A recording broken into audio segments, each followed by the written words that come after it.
Sehr geehrte Damen und Herren, Digitalisierung ist geradezu ein Modewort geworden, jetzt in der Pandemiesituation, die wir erleben. Aber machen wir uns nichts vor. Digitalisierung ist eine ganz handwerkliche Arbeit. Für uns ist es essentiell, dass wir das auch als Querschnittsthema betrachten. Deswegen, wenn Sie mich fragen, hat Deutschland den Stresstest im Bereich der Digitalisierung bestanden, dann kann ich da nur gemischt drauf antworten, weil wir natürlich Themenfelder haben, wo wir noch starken Aufholbedarf haben, andere Themen aber, wo wir schon weiter vorne sind, um es ganz konkret zu machen. Es ist so, dass wir natürlich als Verwaltung Krise können. Ich glaube, da werden wir auch weltweit drum, ich will nicht sagen beneidet, aber zumindest bewundert. Es gibt viele Interessenten, die nachfragen, wie wir organisiert sind, wie wir mit Krisen umgehen. Denn gerade in solchen Situationen verkürzen sich auch Entscheidungswege und es werden Lösungen gefunden. Aber klar ist auch, dass das, was wir im Bereich der Digitalisierung erleben, oftmals heute die Symptome sind. Das heißt, wir unterhalten uns darüber, wie wir Kommunikation digitalisieren. Wie schaffen wir Homeoffice anzubinden? Wie gehen wir im Homeschooling mit digitalen Medien um? Das alles betrifft in erster Linie Kommunikationsinstrumente.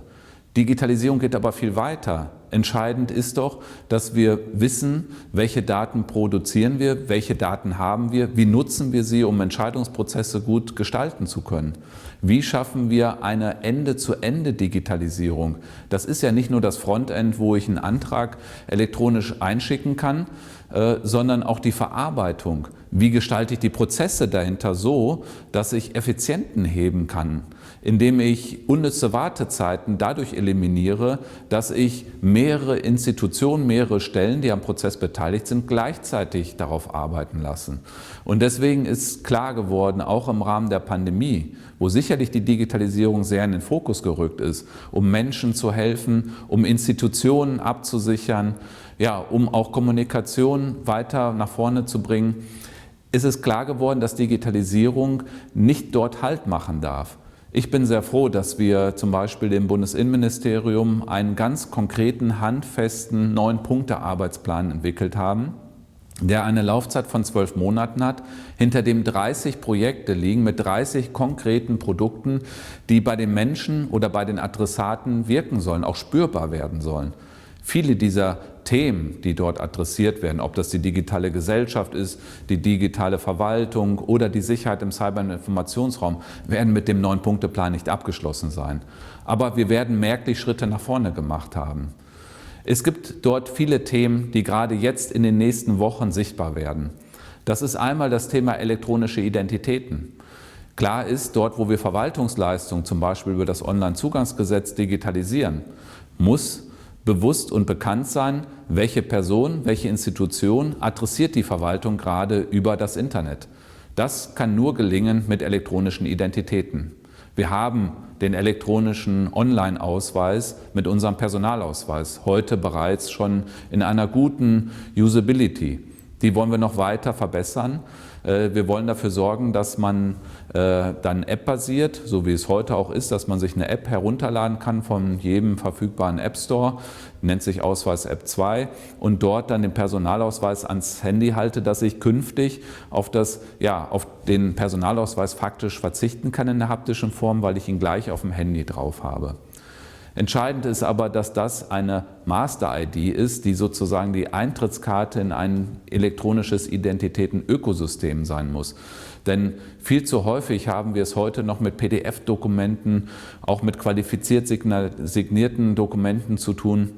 Das, was wir in so einem Ökosystem brauchen, sind Attribute, die wir in ein Wallet hineinlegen, in einen Tresor hineinlegen und die Menschen, die Unternehmen befähigen, selbst Self-Sovereign Identity sozusagen auszuüben, selbst souverän darüber zu entscheiden, wer nutzt welches Datum wofür.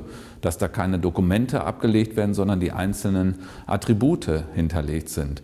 Das ist ein Schlüsselmoment für die gesamte Digitalisierung und zwar nicht nur an der Oberfläche, sondern da geht es richtig in die Tiefe. Aber klar ist, dass solche großen Aufgaben nicht alleine von der Verwaltung gelöst werden können.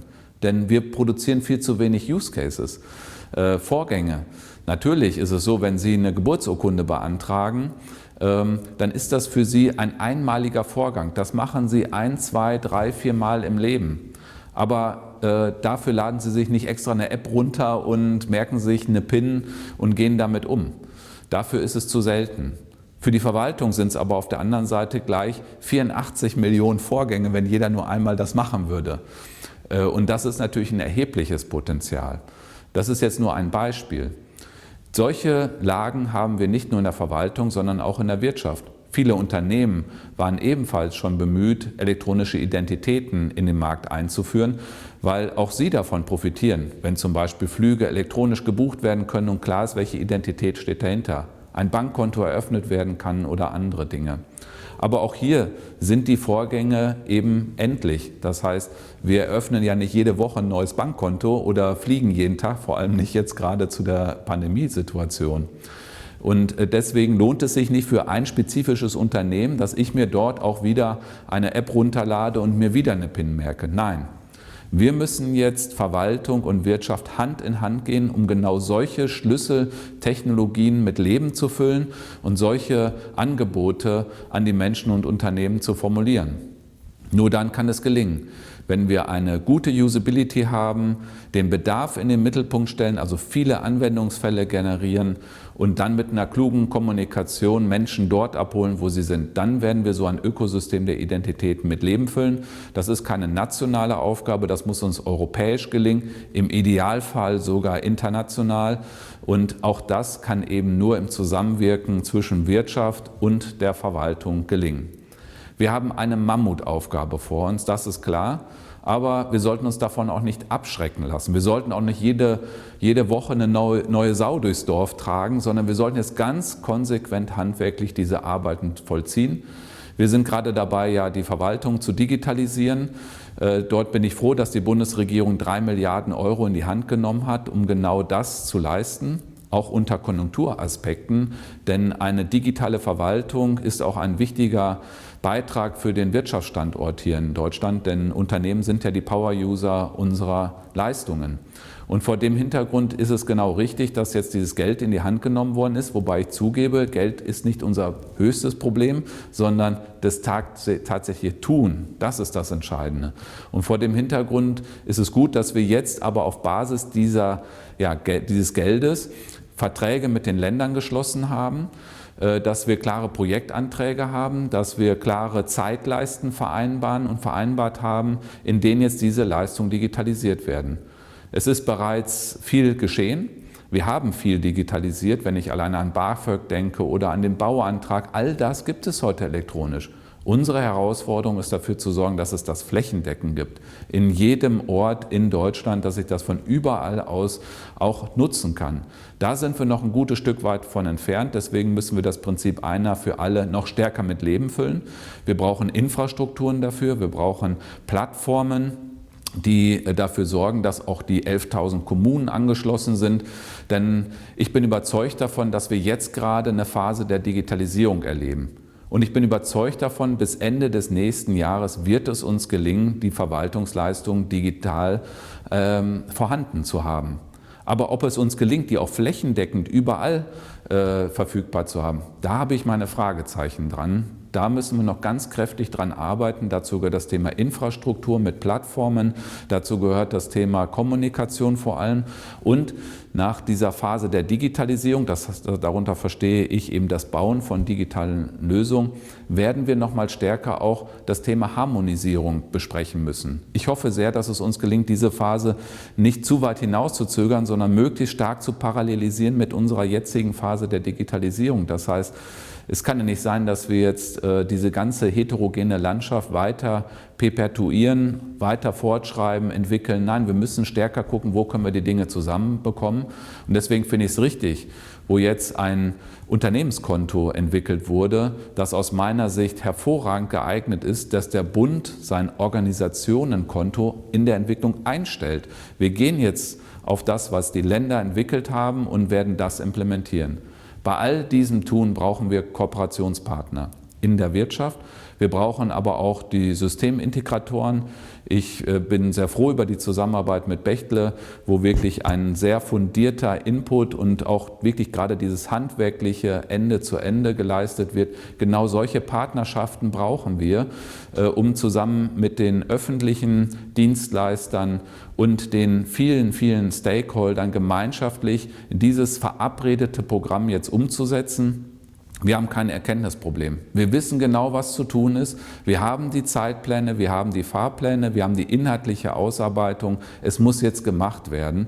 Und es kann nicht sein, dass es jeder macht, sondern bitte an einer Stelle machen und im Idealfall an dieser Stelle auch betreiben, sodass andere sich anschließen können. Denn wenn dann Gesetzesnovellierung, Veränderungen kommen, dann fängt jeder wieder von vorne an, seine eigenen Strukturen anzupassen. Und deswegen bin ich überzeugt, dass wir nach dieser Digitalisierung, Harmonisierung auch nochmal die Fragen debattieren müssen, wie gehen wir eigentlich um, wer macht in diesem Land was. Ich bin nicht dafür, jetzt eine Föderalismusdiskussion zu führen, aber zu sagen, wenn ich eine Serverumgebung an einer Stelle pflege, dort die Applikation drauf habe, dann kann ich es eben auch an einer Stelle tun und muss es nicht 11.000 Mal in Deutschland machen. Ich glaube, dass die Väter und Mütter unseres Grundgesetzes damals noch nicht wussten, was es alles an technischen Entwicklungen gibt. Und das müssen wir jetzt gut miteinander verheiraten und einen Wettbewerb der besten Ideen entwickeln, aber nicht einen Wettbewerb der x-ten Ausführung derselben Idee. Das kann nicht das Ziel sein, sondern da müssen wir stärker zusammenarbeiten. Kommunikation ist ein wichtiges Instrument dabei, auch die Skillentwicklung. Wir werden noch in diesem Jahr die Digitalakademie mit Leben füllen. Wir werden auch einen eGov-Campus jetzt in diesem Jahr noch etablieren, der die Zusammenarbeit mit Startups befördern soll, der auch interministeriell als Coworking Space agieren soll. Ich bin sehr froh, dass diese Idee auf Bundesseite nicht alleine steht, sondern dass Bundesländer genau in diese Richtung mitgehen, ebenfalls solche Campus einrichten wollen und wir ein gemeinsames Dach unter einem gemeinnützigen Verein gründen, das eine Klammer bildet, über den dann auch Inkubatortätigkeit stattfinden kann. Denn das ist ebenfalls wichtig, wenn ich mir den Servicestandard im Onlinezugangsgesetz anschaue, wo gerade die Start-up-Einbindung ein wichtiger Aspekt ist neben offenen Schnittstellen und den Standards. Das ist das Arbeitspaket, was wir vor uns haben. Das Ganze ist kein Selbstzweck. Wir verfolgen klare Ziele. Wir haben ja die EU-Ratspräsidentschaft im letzten Jahr gut nutzen können, um mit allen Mitgliedstaaten ein Zielbild der Digitalisierung zu finalisieren, das auch von allen unterzeichnet worden ist. In diesem Zielbild, nennt sich die Berlin-Deklaration, finden sich auch konkrete Maßnahmen, zum Beispiel unter dem Stichwort digitale Souveränität. Dabei geht es nicht nur darum, staatliche Organisationen und Institutionen in die Lage einer digitalen Souveränität zu versetzen, sondern die Menschen in diesem Land, die Menschen in Europa. Und digitale Souveränität heißt, dass ich Optionen generiere. Leider führen wir viel zu oft die Debatte darüber, wie wir es verhindern, dass Anbieter Produkte in den Markt bringen. Das ist die völlig falsche Diskussion. Wir sollten genauso emotional und leidenschaftlich darüber diskutieren, wie wir mehr Optionen generieren. Und da bin ich sehr froh, dass wir gerade dabei sind, die Konzeption für ein Zentrum für digitale Souveränität auch mit den Ländern abzustimmen, im Bund abzustimmen, weil wir einen Arbeitsmuskel brauchen, der genau diese Dinge umsetzt, wenn es zum Beispiel um Open Source geht, als ein Element. Das ist wichtig auch unter Sicherheitsaspekten, denn die Sicherheit im Cyber- und Informationsraum spielt eine große Rolle dabei. Wir haben jetzt gerade in der 3. Lesung das IT-Sicherheitsgesetz gehabt, das der Bundestag jetzt verabschiedet hat. Denn mir ist bewusst, dass wir an dem Thema immer weiterarbeiten müssen, auch in der Abstimmung mit den vielen Expertinnen und Experten in Deutschland, auch mit den Unternehmen, die im Sicherheitsbereich unterwegs sind, weil wir haben hier sehr viele Hidden Champions. Aber wir machen auch das nicht zum Selbstzweck. IT-Lösungen, digitale Lösungen werden nur dann Akzeptanz finden, wenn sie dem Datenschutz Rechnung tragen und wenn sie sicher sind. Und das ist die beste Visitenkarte, die wir dann hinterlassen können. Ja, ich darf mich ganz herzlich bedanken für Ihre Aufmerksamkeit, freue mich auf den gemeinsamen Austausch und vor allem auf das Zusammenwirken. Wir müssen jetzt mal unsere bloße Kritik äußern, überwinden und einfach tun, nicht beirren lassen, einfach gemeinschaftlich die Ärmel hochkrempeln. Das macht viel Freude. Das erlebe ich auch hier im Ministerium, wo ein super Team agiert, das wirklich Tag und Nacht daran arbeitet, das möglich zu machen. Und ich freue mich über die Kooperation mit Ihnen. Alles Gute und bis bald.